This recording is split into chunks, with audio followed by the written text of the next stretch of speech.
It's a pleasure to welcome you to our 10th webinar of Bússola Tech on the Legislative agenda. My name is Luís. I'm the CEO of Bússola Tech, and we are here today to further deepen our discussion on what is happening on the legislative houses in Brazil in terms of digital transformation towards a remote deliberation parliament.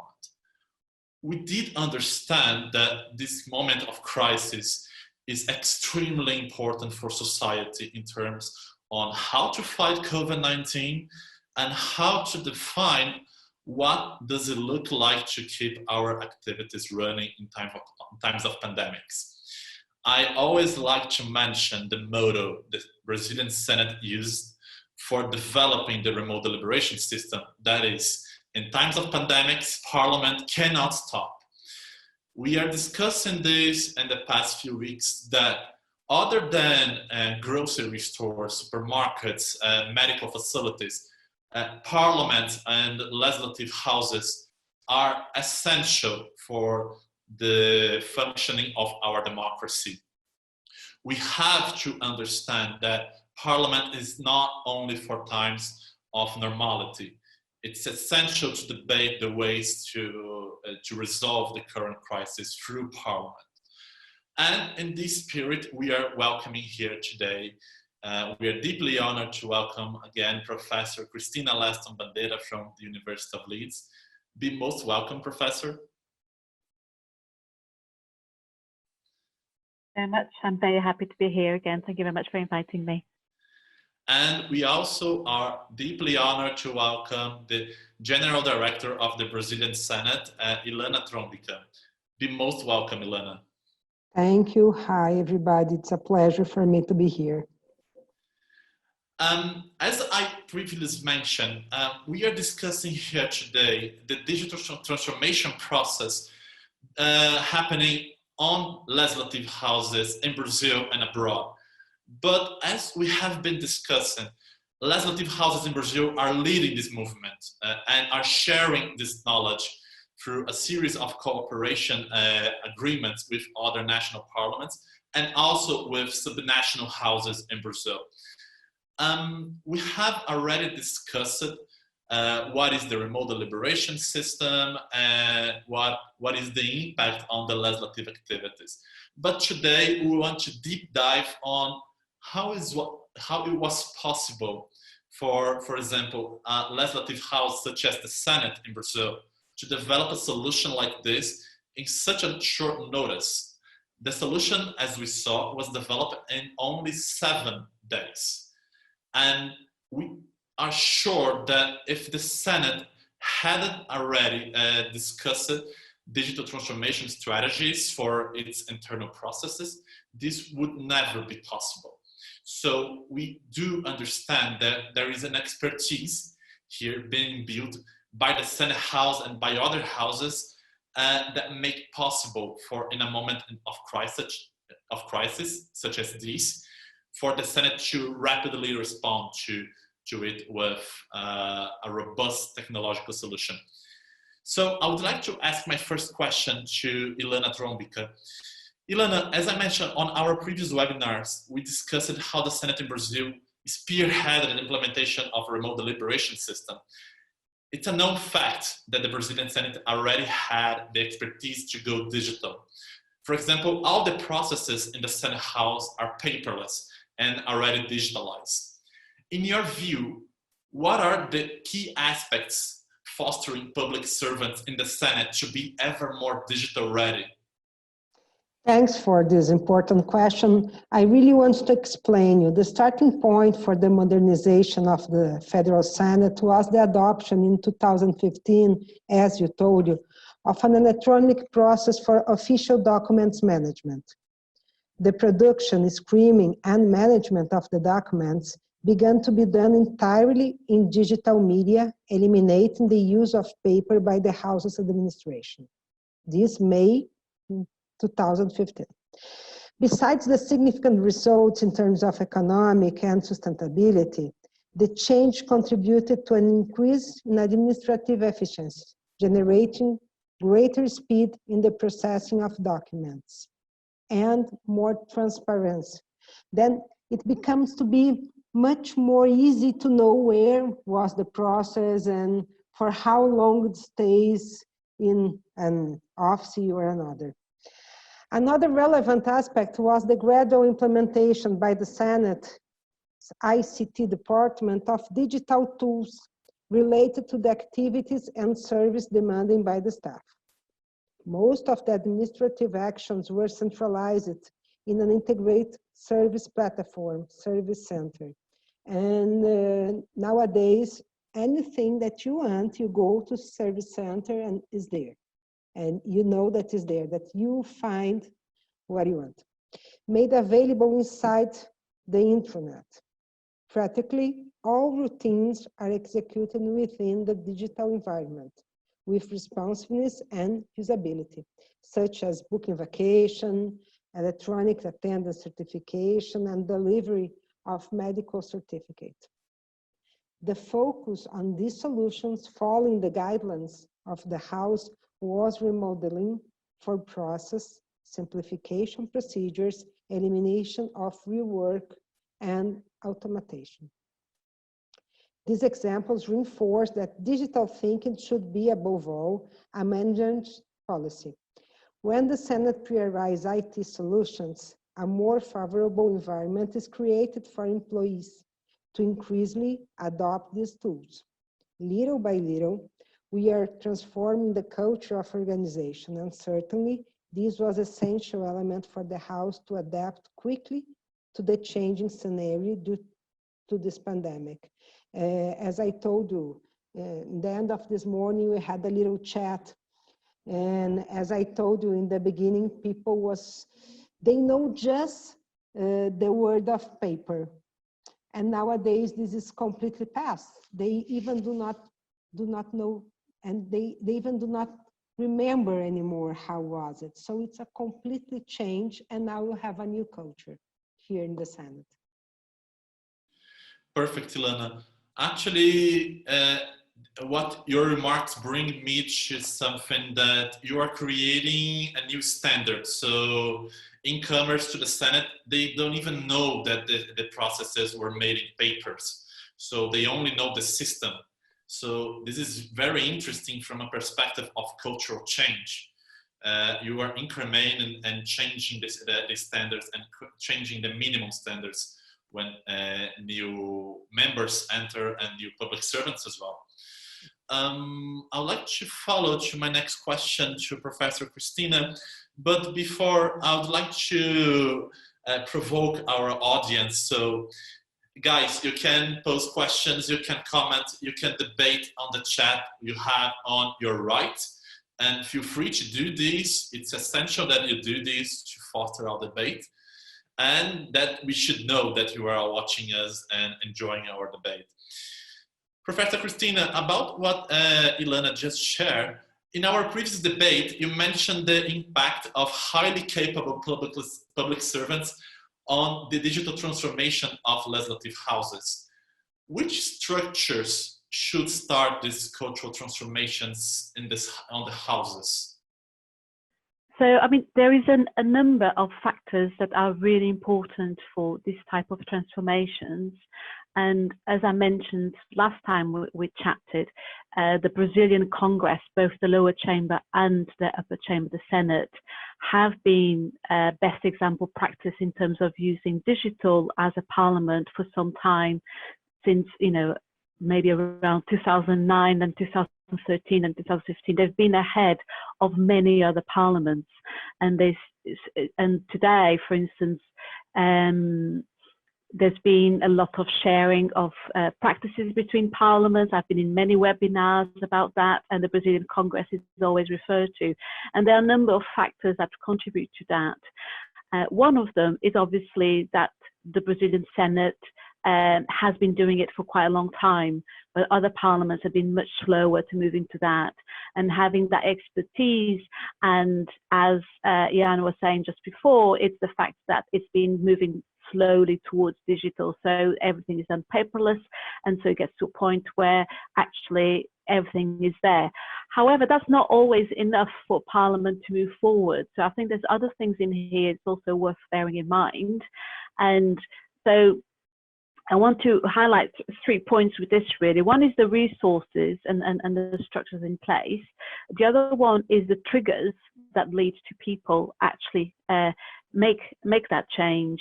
And finally is about flexible processes to encourage innovation.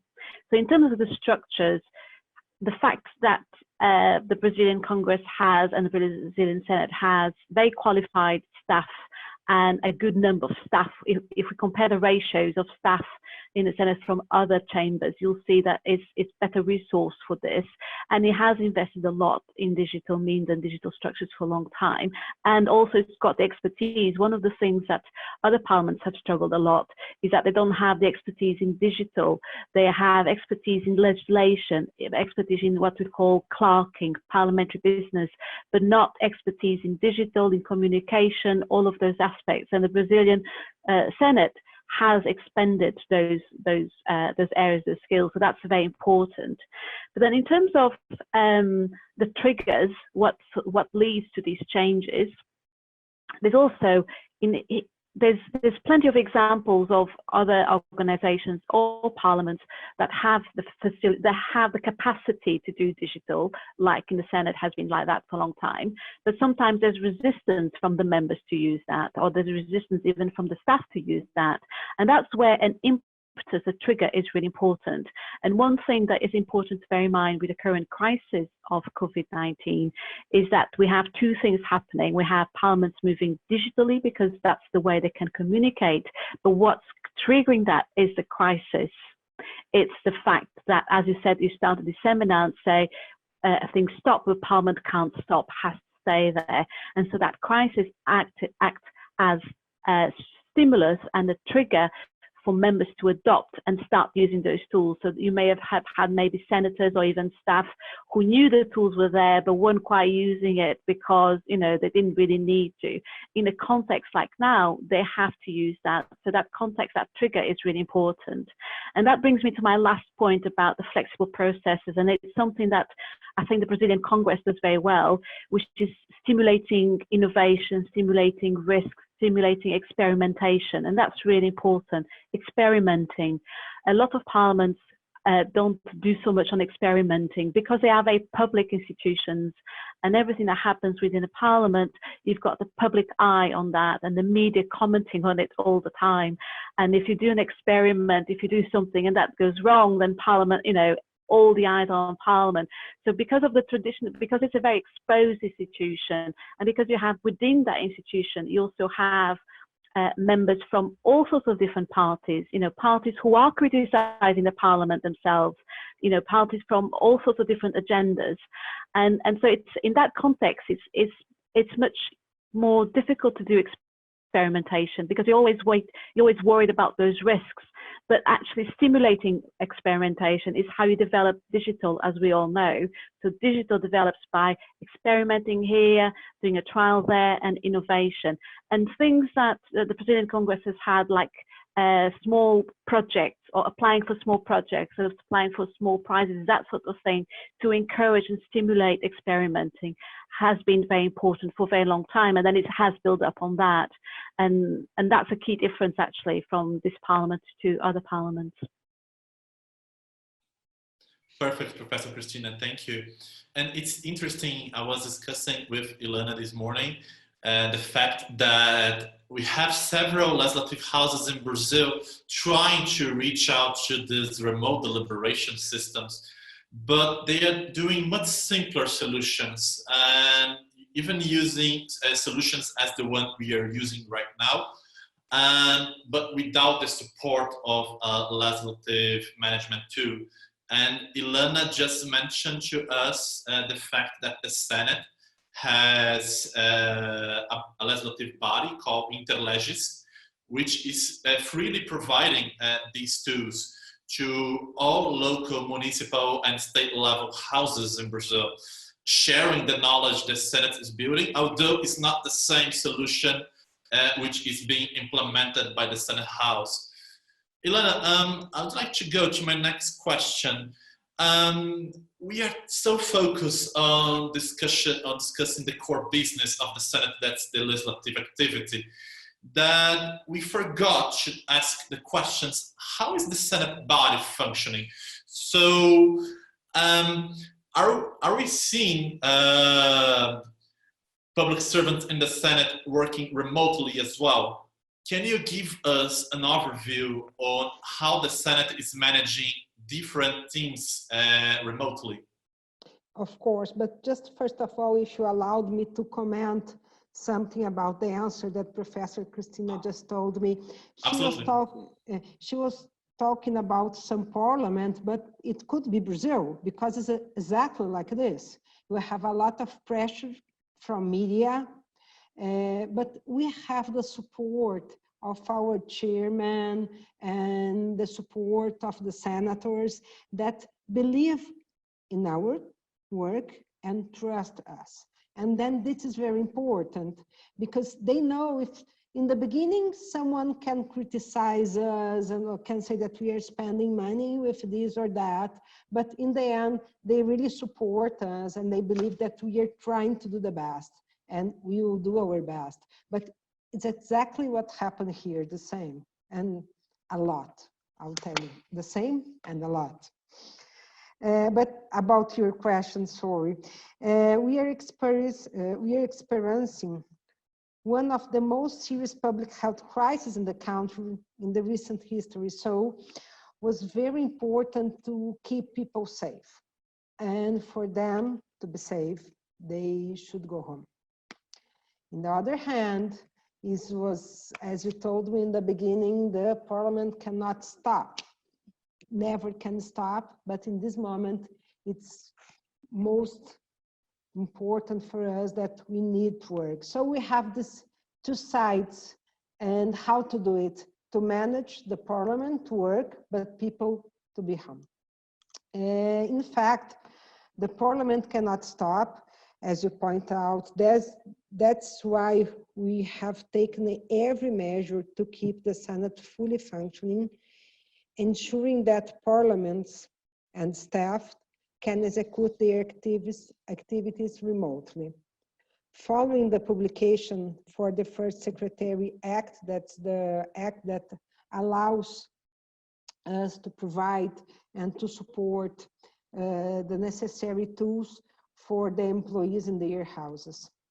The staff now have access to their workstation and network folders, as well as the possibility to electronically sign documents.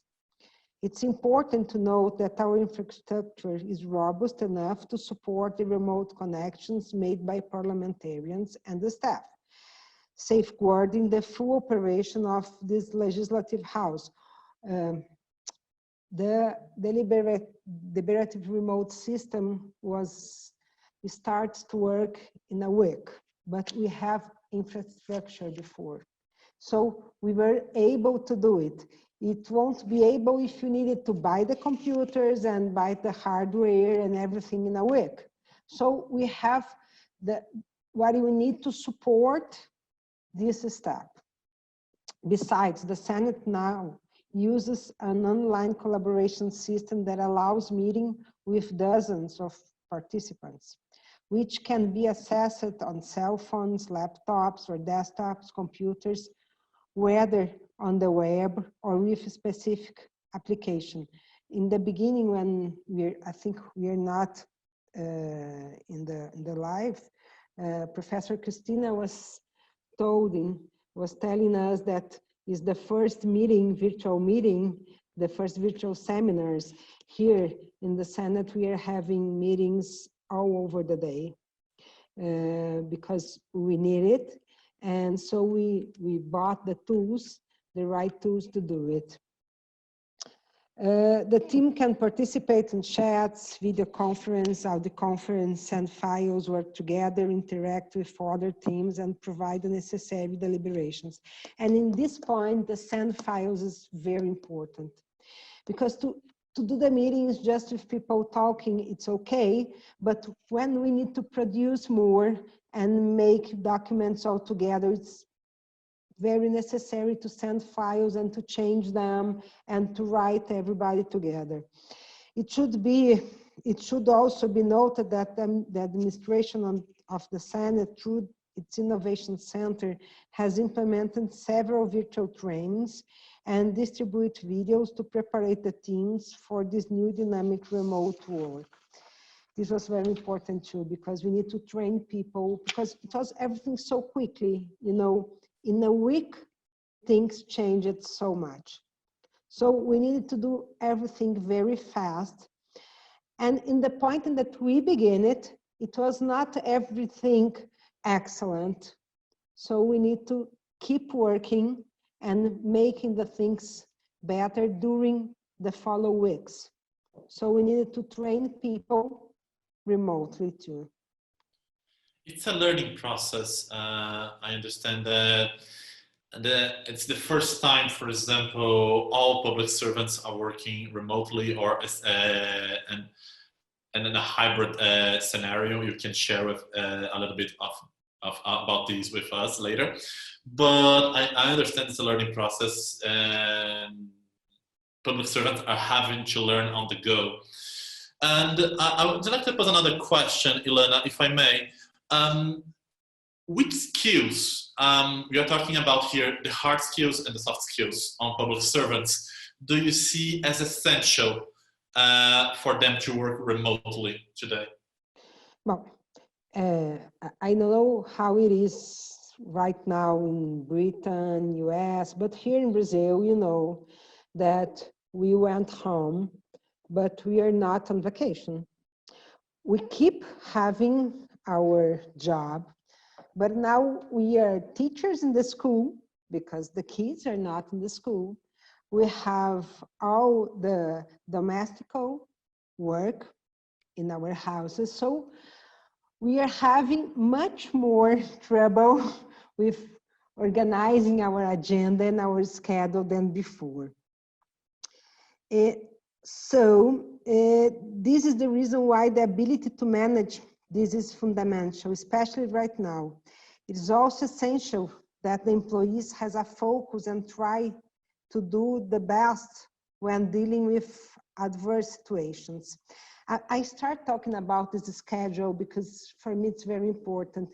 If you don't have a really very tough schedule, you cannot do everything together. You know, in this morning, this little chat that we had it, my small daughter came and start to say, hello, I'm here. You know, it will never happen in the Senate. She's not here. Now, in this moment, I'm in the Senate, in my office, she's not here.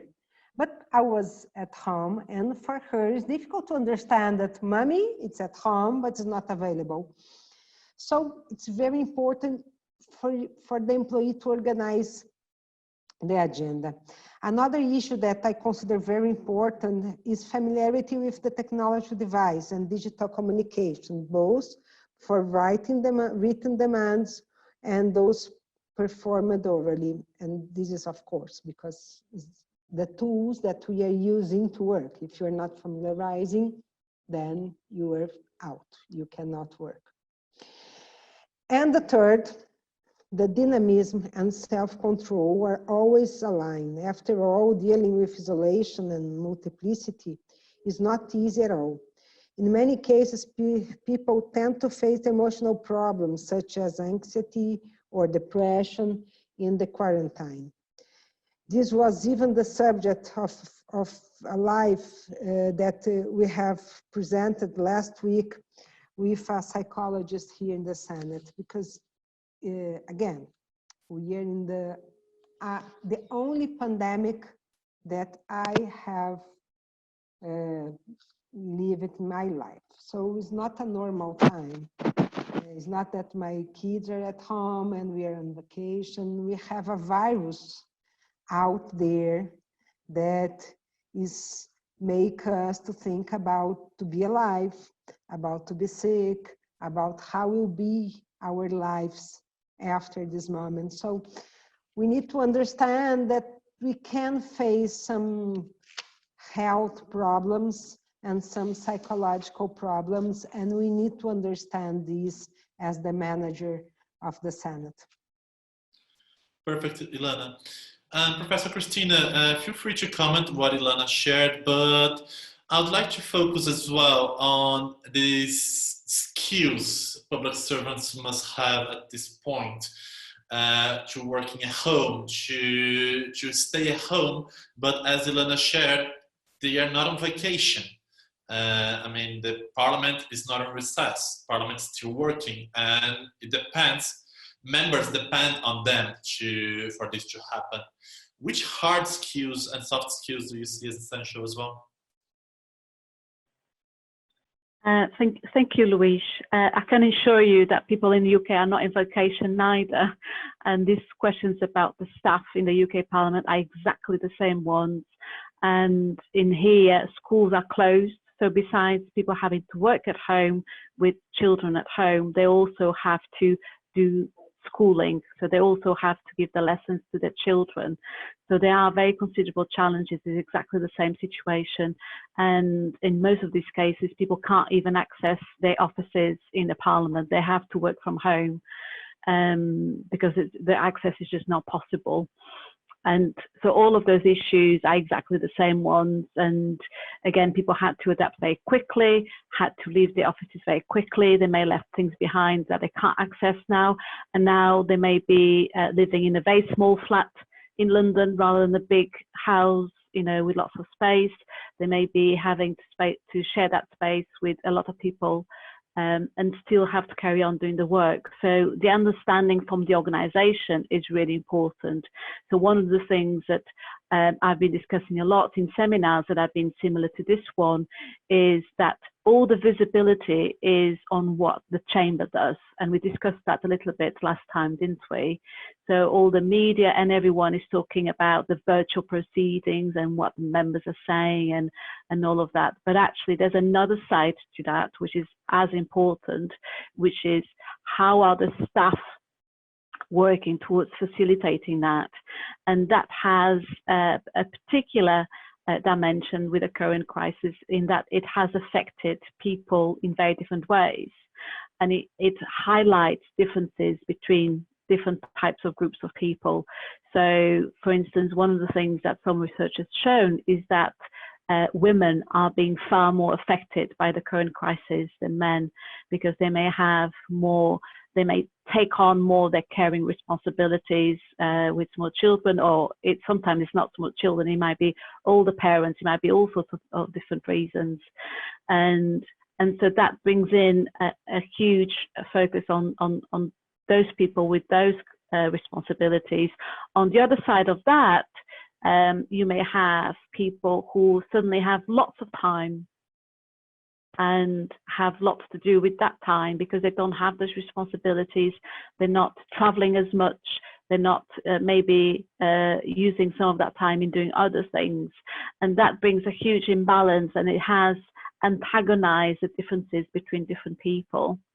So coming back to your question about the skills, I'm not sure if I'm understanding the skills as I see skills, but skills, things like collaboration, leadership, communication are really, really important. Some of these skills are actually for the managers, because one of the things that can happen really easily in a situation like now is that there's all the visibility and all the media's focused on the chamber, what's happening in there, but not actually elsewhere. And it's very easy to forget about your 30 members of staff or 100 members of staff in their individual houses and what's in there.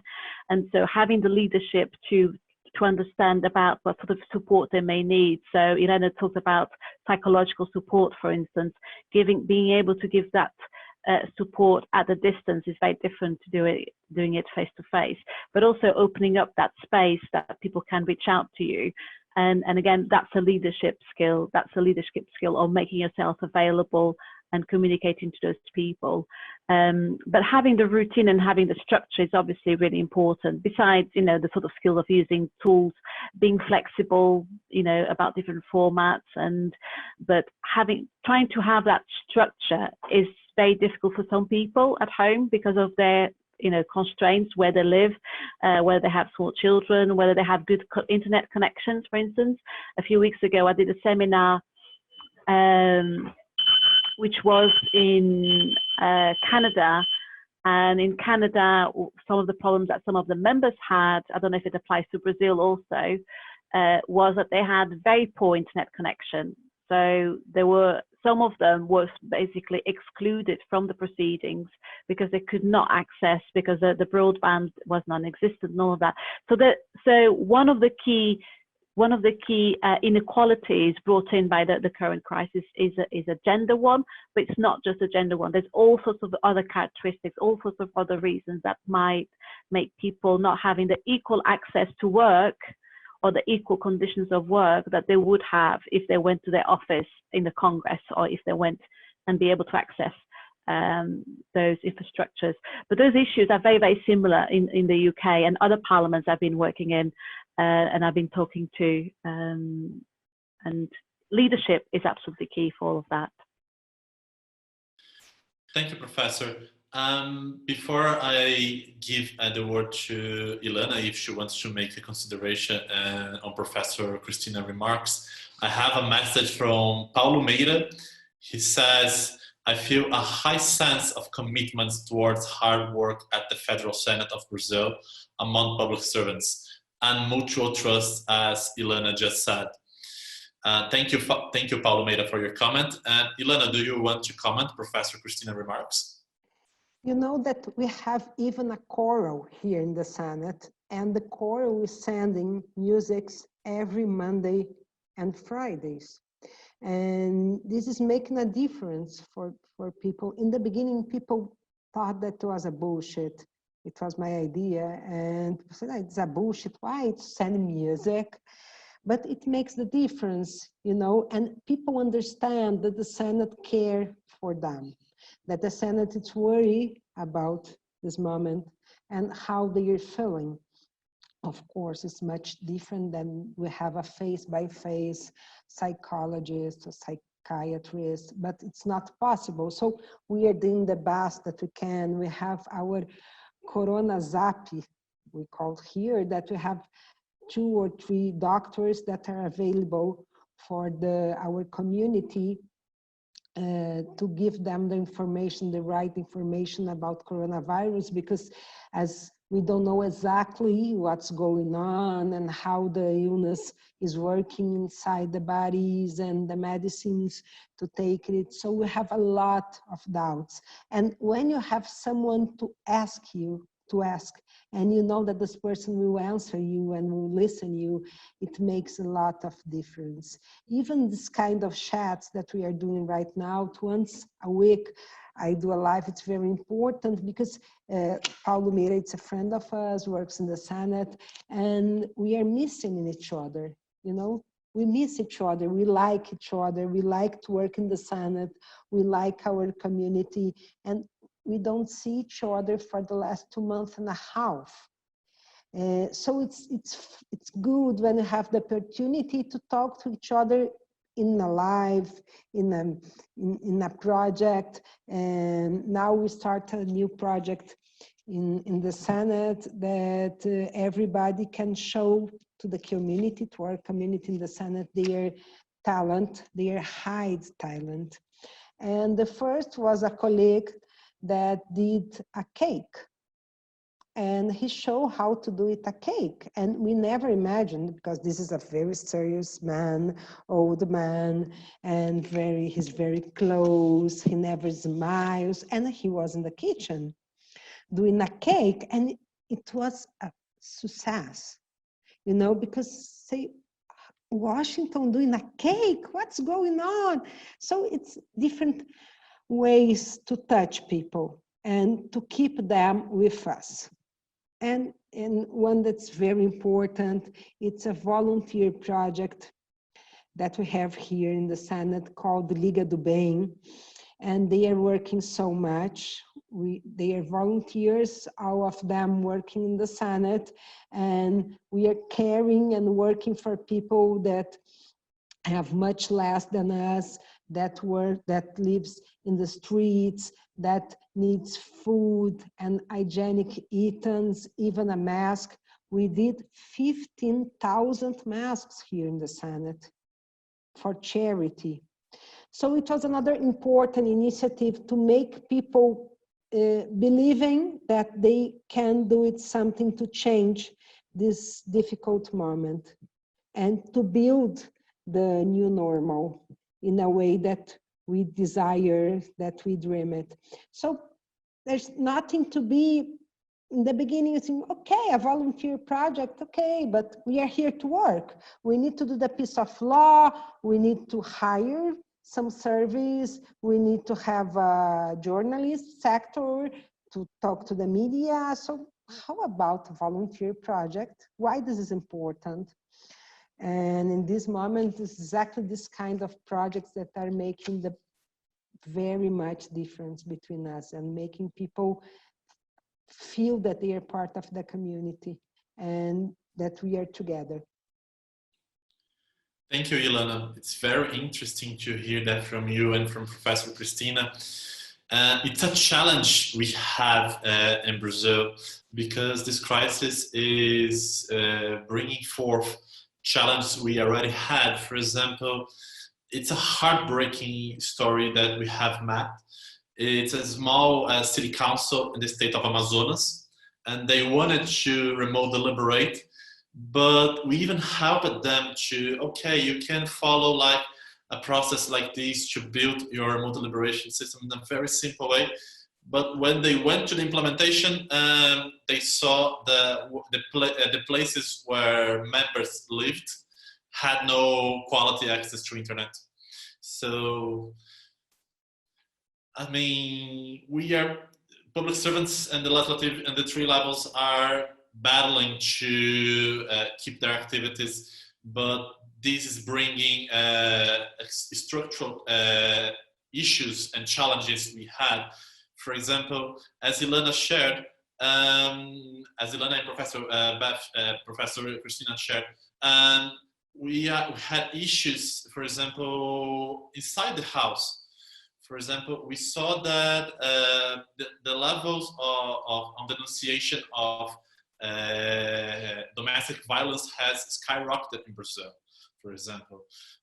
In Brazil, we also have the challenge that domestic activities are still falling only for women, and there is not this perspective of men actually having the equal share of their work as well. So this crisis is bringing forth a series of structural challenges we already had in the past, and bringing the opportunity for us to discuss how can we address this. We are here in this microcosmos of the Senate and the other legislative houses, but how can these examples from these houses can also inspire other sectors in the society as well? So I think these are some interesting remarks I got from what you shared. Professor Cristina, I do have one question. We are seeing here the challenges of public servants representing the Senate House and on how they are working remotely. But what is, in your view, the difference between this home officing between the members, staff, and the public servants on the House? Thank you, Luís. I think that's a tricky question because that's more of a structural question really than arising from now. So it's an issue in terms of different types of staff, and I know there's a great differentiation between those in Brazil. But before I come to that, just to say on your comment about domestic violence, that's exactly the same thing in the UK. So just today I was reading an article saying that there's been an increase in 900%, 900% of access to a helpline online on domestic violence. So, you know, it is huge, and it's exactly the same thing here. The difference between the two, one of the things that I have been doing, talking with different people in different parliaments, is emphasizing the aspect of the community, which Ilana illustrated very well, of how there's so many different things that can be done in terms of that, of encouraging that sense of community. Community as in we belong to a group together, we are part of a team, and people are part of a team through identity, through hobbies, through things that are not necessarily about work. So some of the things I've spoken about with other parliaments has been about leaders thinking about not just what they need, the processes to do the job, and to develop, to produce the outputs that they need to, but also to open up processes, spaces for anything that is not to do with the job. So spaces which is just about your personal life or an activity. The example of doing a cake, it's a brilliant one, you know, something completely different. And that's something that a lot of organizations could learn from. So it's not specific to Parliament, obviously. Now, in terms of the two types of staff, it's difficult because obviously they have very different types of hierarchy. Their bosses are very different. Their access to resources will be very different, and it will be much more dependent on the members themselves. And I don't know the exact context, the exact circumstances in Brazil, but in the UK, members, staff, their boss is their member, is an MP or a peer in the House of Lords. And so one of the things that can happen is that you lose sense of how those staff are being supported. And actually, if there is an area where it becomes more difficult to make sure that all staff are supported and all staff feel, you know, don't have that sense of isolation, which is very difficult to develop now, and don't follow into the traps of mental health, which is very difficult to develop, are those staff also getting the same support, the same sort of structures, the same sort of resources? I know that in many parliaments, the staff that support members do not have access to the same structures, to the same processes, and there's lots of reasons for that. It's more of a structural issue, but as we've seen with many other things, the structural issues in a crisis like that, they come to the fore and they express themselves and have consequences. But you know, everyone is supporting parliamentary the legislative process. It's just they are in different setups, and obviously some are political, others are not political, and that brings lots of difficulties and challenges. Thank you, Professor. I'm just seeing a comment from Claudia here on our chat. She's saying that this crisis somehow brought a greater sense, a greater touch of humanity in the Brazilian Senate. She says leadership with purpose. Ilana, would you like to comment on what Professor Cristina just shared? I want to comment something that you told about the Amazon, and that's very true. And we don't need to go to Amazon. I live in Brasilia, but in an area that is quite far from the center of Brasilia. And I'm here in the Senate this afternoon because in my house, I don't know for how long the internet will work.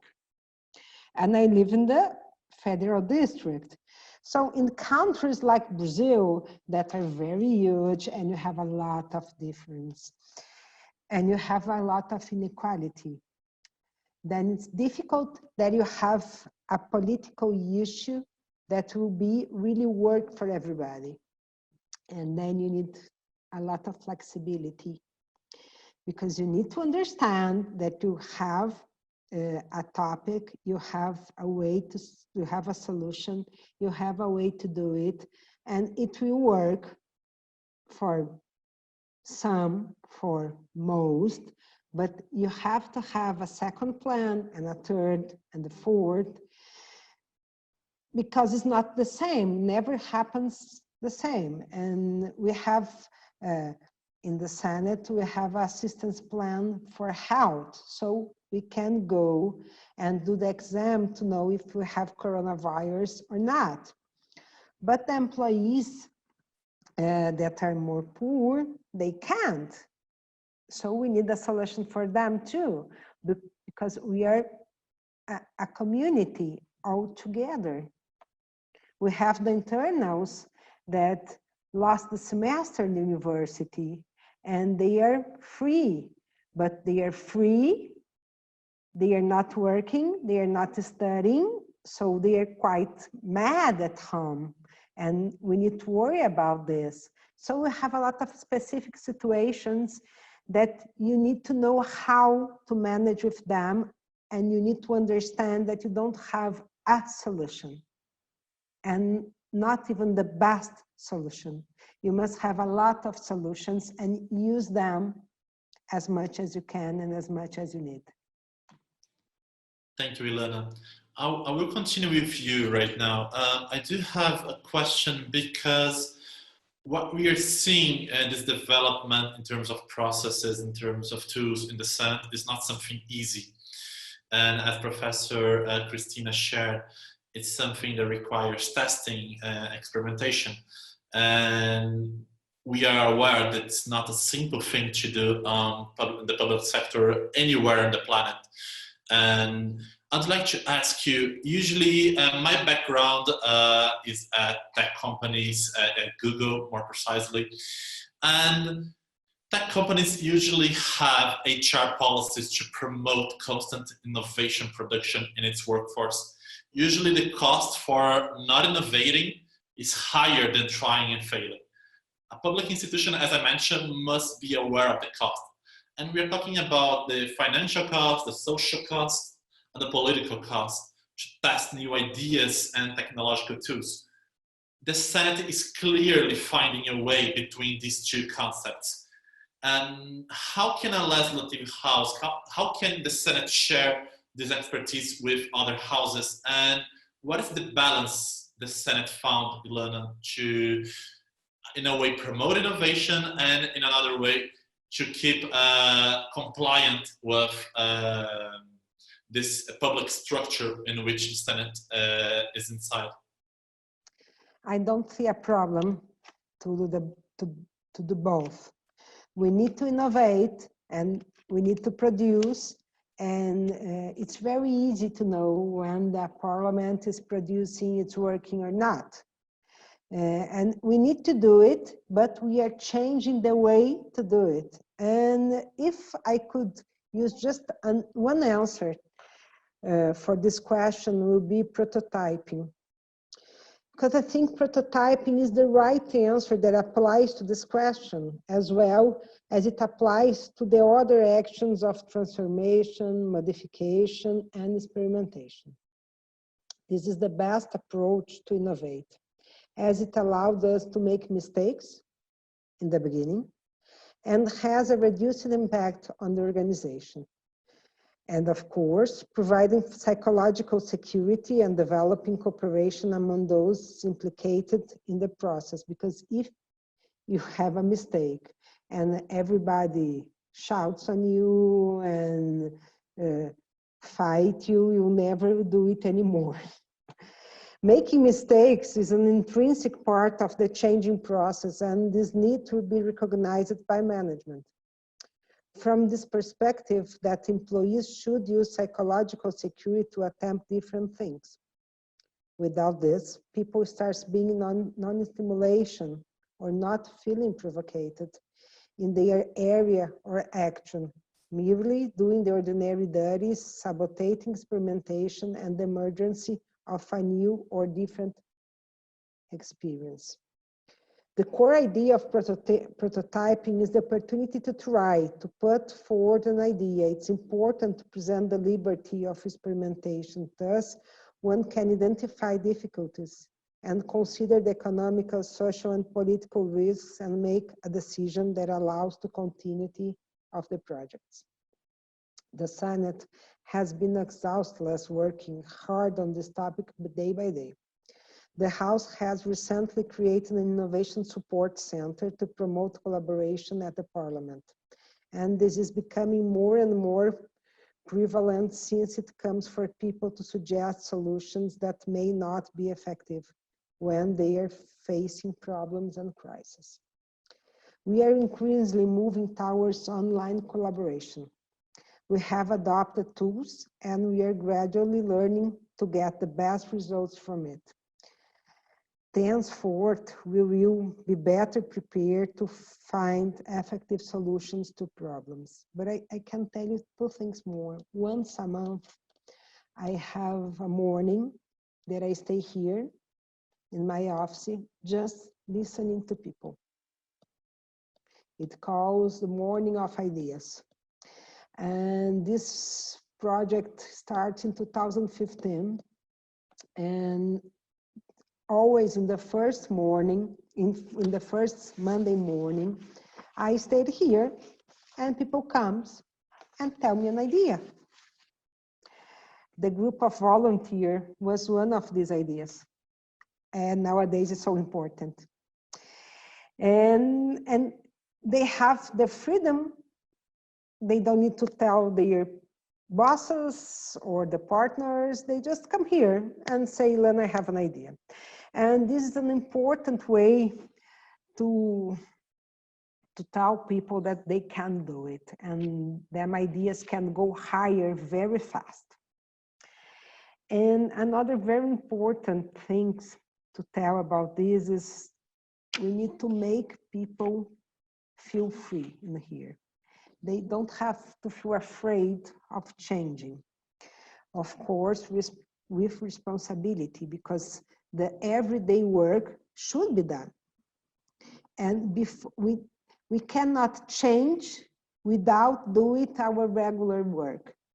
So we are changing things, innovating, and keep the house safe from criticize, because we are doing our job very well. Thank you, Ilana. Before I ask Professor Cristina to comment on your response, we have a question from Luís Tostes, and he's specifically asking to you, Ilana, in which areas or issues in the Senate risks are more acceptable and failures more tolerated? Well, I think in the areas that are less regulated, because in the areas that are more regulated, we'll have a lot of problems with the court accounts. So we cannot change, we can make our, we can our buy process better, but we can change the law. So we have some rules that we need to follow. So this area is more difficult than the others. Thank you. Professor Cristina, would you like to comment Ilana's remarks? Yes, I mean, in many ways, we've come back to the beginning to what I was saying at the start in terms of what are the structures in place to stimulate and encourage the implementation of digital that is accepted by everyone. And those processes of stimulating innovation are absolutely key, stimulating new ideas. And again, as I said at the beginning, that's something that the Brazilian Congress has done very well for a very long time. And I love the idea, the morning of ideas, I think it was that Ilana said, morning of ideas. I love that because it's very, it's not really very resource intense. There's no massive process behind it. And I suspect some of the ideas will just die away, but other ideas will stick and develop and grow.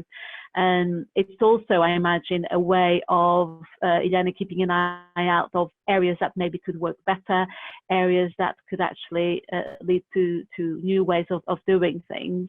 But that element of experimenting is really, really important. And coming back again to the beginning in terms of how parliaments have adapted to this digital, one of the things that the UK has really made the UK Parliament not necessarily adopt some of this technology as quickly is that innovation is not always encouraged in the same way, because as I'm sure you know, the UK Parliament is a very traditional institution with centuries of traditions, with lots of things that embed in the fabric of the procedures of how people do things. So I don't know if you're aware or participants are aware, but usually to vote, an MP in Parliament to vote, they have to walk through lobbies. So it takes about 15 minutes for each vote to take place, because they have to literally physically walk through a lobby, which is a corridor, to vote yes, or through a corridor to vote no. And that's how the procedures is done. And so to bring in innovation and practicing things, there's a lot of resistance to that. But sometimes a crisis like now, it's what then takes you to make those changes. So for instance, they've had really the facility to do e-voting for a long time, because they use a platform to put in questions digitally, which could be used for that. And now with their virtual hybrid parliaments, they have used that because they had to do that in this context. But what's lacking in there is the embedding of those processes, and that's because those experimentations are not necessarily there. And one of my favorite episodes of this whole crisis and reactions from Parliament to COVID-19 was the Parliament of Jersey, which is a very small parliament, which was the first one in the Commonwealth to move fully online. And their first session, if you look at it, it's really interesting because it's completely chaotic. There's lots of things happening. Someone is on the phone because they can't log in virtually. Someone else drops in and all of that. But it doesn't matter because they're experimenting and they're not worried about experimenting and they're moving along. So anything that stimulates that experimentation is really, really valuable. Thank you, Professor Cristina. I'd like to ask you a second question, Professor. Some legislative houses are focused on creating guidelines to foster their digitalization and their digital transformation process. And I bring to light here the EU Parliament. In your view, which basic guidelines would you highlight as essential for a digital-ready legislative? That is such a difficult question to ask because there's so many things that could go in there, and it depends whether you approach it from a managerial point of view or if you approach it from a purely parliamentary point of view. So when I saw that question, I was inclined just to go to the basics, and that's just really 5 core principles.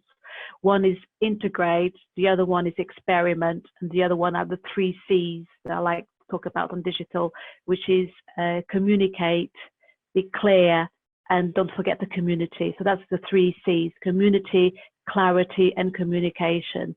But before we get to that, so integrating is really important. One of the things that the parliaments have done, again, I'd say not necessarily Brazil, but elsewhere, is separate the digital from everything else. So they see digital as a top thing, something, an extra, something that might solve a problem or something, that look gimmicky and put on top of it. Whenever you have that, that doesn't work. That just leads to people not using it because it's not practical, whatever. So integration is really important. It needs to be integrated with the parliamentary business, with the logic of the processes, with the logic of what everyone else does. It can't be something that is a one-off or parallel thing. And then the experimenting, we've already spoken a lot about that. That's really important because that's how you find out problems. That's how you find better ways of doing things. So stimulating innovation, stimulating experimenting is really, really important. And so any guidelines that provide a firm framework to be able to do those things are really, really crucial so that people have the trust, the confidence that they can go ahead and try different things. And then the 3 C's, so clarity of instructions is really important. Clarity in the way things work is really important. Sometimes there is in Parliament, there's a tendency for that clarity not necessarily be there because of the parliamentary jargon, because of the legal type of documentation that we have. So a lot of about parliamentary process and parliamentary language is not clear. It's clear to the person who has the expertise, but not necessarily for everyone. And that's really important. And then communicating. In digital, communication is so important. And communication well, communicating in short bursts, communicating in different channels, different ways, different points of access is really important. And that regular communication is absolutely crucial because that's how digital becomes a community, is if you communicate, if you bring people together. Otherwise, if that communication doesn't happen, you've got that isolation and people really not being part of a team. And then finally, it's the community, which we've spoken a lot about, and Lena gave a lot of examples about that. That is to not forget that behind digital, there is a community of people. People have their own identities, and people, they wake up in the morning and go through the day, not because they have to do specific tasks, but because of who they are. There's a whole story behind people, and people work in communities, in teams. And again, that's an element that quite often is forgotten in digital because people think of digital just being, the latest digital tool to do best artificial intelligence or whatever, when actually it's really important to think of the people behind it, and how those people can collaborate, can feel they're part of the team, and can feel that they still have a sense of community beyond their tasks at work. So as I said at the beginning, it's a really difficult question to answer because it could be answered in so many different ways, but I went sort of back to basics really of thinking of digital and how it works in a parliament, in an organization like Parliament. Thank you, Professor. Ilana, would you like to comment Professor's remarks? Can I ask Professor Cristina something? Sure, absolutely. She's explaining this last point, and I was thinking about the generation problem, because in some way, I think digital tools can be part of isolation and not make people together because of generations things, like old people have more difficulty. And in this moment, this kind of very important issue. And when we think about telework and how to manage telework after the crisis, because it's cheaper, sometimes it's cheaper for the organization, and how to manage with this generation problem. Yeah, that is a real problem. And when you said that, it reminded me of the House of Lords in the UK. I don't know how familiar you are with the House of Lords in the UK, but the average age in the House of Lords is quite high. It's above 70 years old. And obviously one of the issues that the staff has had there, well, it's two issues. One is a health issue, because obviously if you're over 70, there's more problems, that you're more likely to get the virus, you're more likely to be very seriously ill. So there was a safeguarding issue there, where staff had to be even more careful moving online, so to not put those people at risk. But then at the same time, they're the ones who need to be online, but they're the ones also who may not have the skills to be online, and not having the familiarity that you may have with digital tools. And on that, I've heard from staff from a number of parliaments saying that how much they've had to do to support those members, to give them the extra support, and to talk to them through other channels, whether it's the phone, whether it's actually going to their house, whatever it is, to give that confidence, because it's an issue of confidence too, isn't it? So it's a confidence issue of to experimenting with those tools and knowing that there'll be someone else there that can help them. But you definitely see that generation gap. On the other hand, as a professor myself, I'm teaching students online all the time now, because all of our teaching has gone online. And one of the things I also find interesting, because I also mentor other people teaching online, is that sometimes we have assumptions about young people that they have the digital skills, but they don't necessarily have the same digital skills that we expect, because they have a very different experience of digital from what we do. They have a much more spontaneous, instant experience of digital, of just clicking on something, doing a like, or doing whatever. And so sometimes if you bring them to a system like, using Zoom or using something like that, which is more structured, they're still using digital, they actually really, really struggle with that, because they don't understand how to transfer those skills that they have in doing, using their mobile phone or using whatever with their friends to a much more formal context. So the generation gap, it's definitely there. And obviously it's more obvious with the older generation, but it also exists with a younger generation who probably have grown with an experience of digital very different to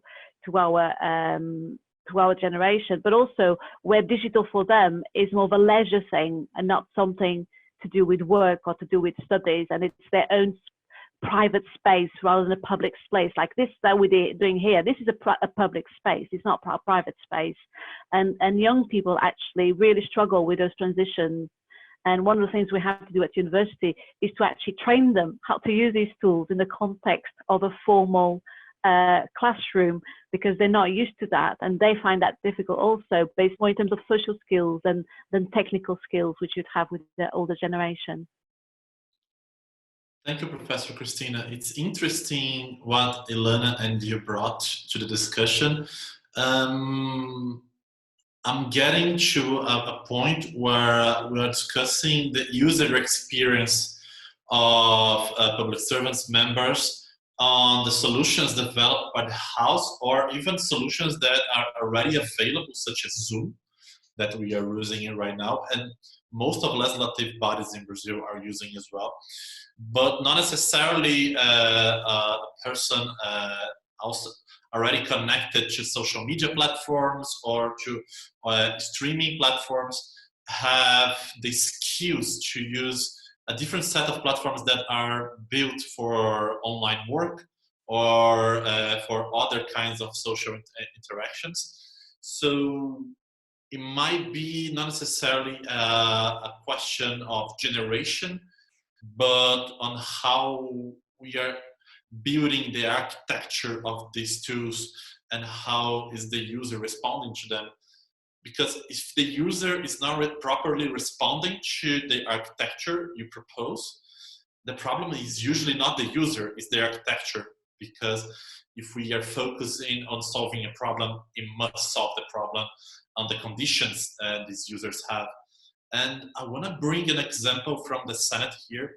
I think it might seem like a detail, but for me, it's outstanding what is being doing in the Senate on the remote deliberation system.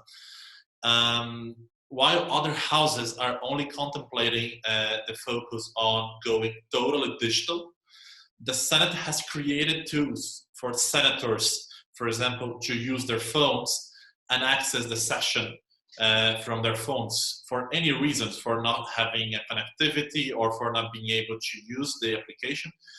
And a number of tools on the House, as I am aware, have this feature that is the tool-free phone, which you can call this phone and get assistance from the House. It's very important to have a digital transformation process, but the economy of time, of energy, of resources we are having with this process must be used to better support those that are not being yet included on this process. That's something I believe it's very interesting, and the Senate is being very effective on this.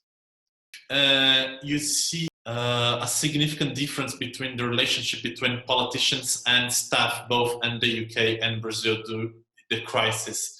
And what do you see as the consequences? I'm not quite sure if that's what's this after, but and obviously I can't comment on Brazil, so I'll let Ilana to comment on that. But in the UK, I'd say there's quite a few differences. So if I understand that the question properly is, are there any differences between the experience of the politicians and staff members? Is that what it is? I think that's what it is. So in the UK, the members, so I'm thinking now of the lower chamber, the House of Commons, it's a constituency-led country. So MPs respond to constituencies, and the constituencies, there is a real culture of constituency MP. So if you have a problem, you email, you write, you go and see your MP. MPs have got what we call surgeries every week, every Friday, Saturday with their members.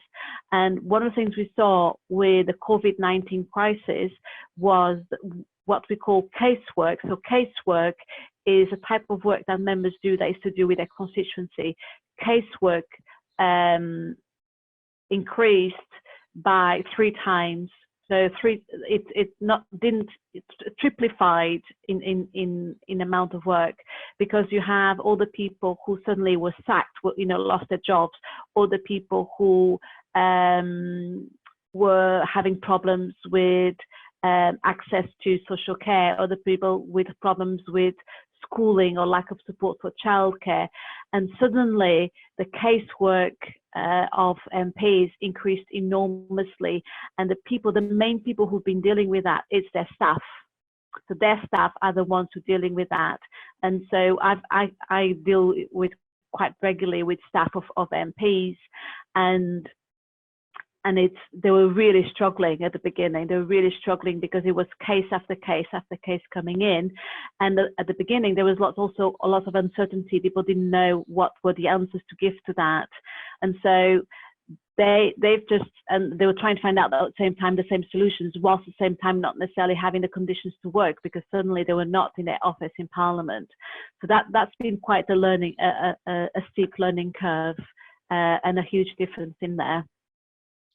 Ilana, if I may amend the question that Luís Tostes asked us, do you see a relevant change on the relationship between members, the senators, and public servants in the Senate after COVID-19 crisis on these remote working, both from members and from the public servants? How do you see this relationship right now, and how is the technical body and the Senate helping this process? I can answer you in two different ways.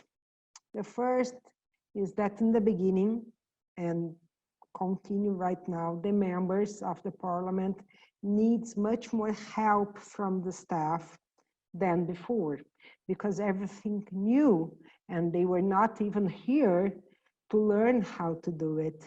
So in the beginning, and continue right now, they need a lot of help.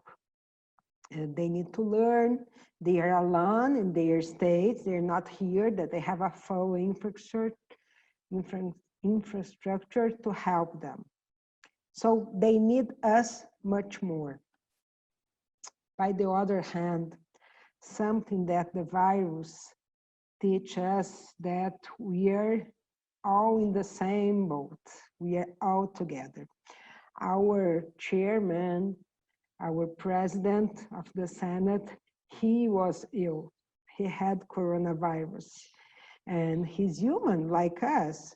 And in fact, I was very worried about him, not about the president or not about my boss, but about the human being that was suffering. And in the same way that I'm worried when any of our employees have coronavirus. In another hand, we continue dividing between MPs and the staff. They need us much more now than before. In the other hand, the virus makes no difference. And this makes us all humans being all together dealing with the same very tragic problem. Thank you, Ilana. As I mentioned, we are reaching the end of our webinar. So the room is open for you to make your closing remarks. Would you like to start, Ilana? Of course. First of all, I want to thank you and to thank Professor Cristina. And in the end, even I was asking things, trying to learn for this opportunity. I'm always saying in the end that this new normal is building by everybody. And all of us have the responsibility to make something to build a better new normal than it was before. I think it's a huge opportunity to change things that we are not agree and we are not in favor, like the violence against women, like discrimination. So let's take the opportunity and make a better world. It's kind of music, make a better word, but it's exactly what I think. The coronavirus will end it, and we will continue here in the Parliament, and probably, and I hope, in a better Parliament. Thank you, Ilana. Professor Cristina, would you like to give us your closing remarks as well? Thank you very much. I'd like to echo very much what Ilana was saying, that actually this crisis obviously is not welcome and it's affecting many people. Lots of people have died. There's a lot of tragedy in all of this, But at the same time, it's also made us rethink about a lot of the things we do, whether we can do things in a better way, whether there's a smarter way of doing things, but also to show us the value of things we take for granted, like, you know, relationships and working with people and communicating, collaborating, all of those things quite often are just taken for granted. And I think this has just emphasized the need and the value for all of that. And one of the things I found interesting in some of these webinars I've been part of, I've been leading on with different parliaments, is the small droplets of things that might change. So in every single parliament, there's something, you know, sometimes it's one thing only, sometimes it's 10 things that parliaments are doing differently now that actually probably are better. And so, as Ilana says, when you come out of it, there might be something in there that parliaments can do better, and that would be a great lesson to bring from that. And finally, just say thank you. It's always a pleasure of mine to speak to people in Brazil. I'm a big fan of the Brazilian Congress, both the Senate and the Chamber of Deputies, and I'm really always really happy to engage with people in Brazil and to learn, because there's so much to learn from you. And so thank you very much for inviting me.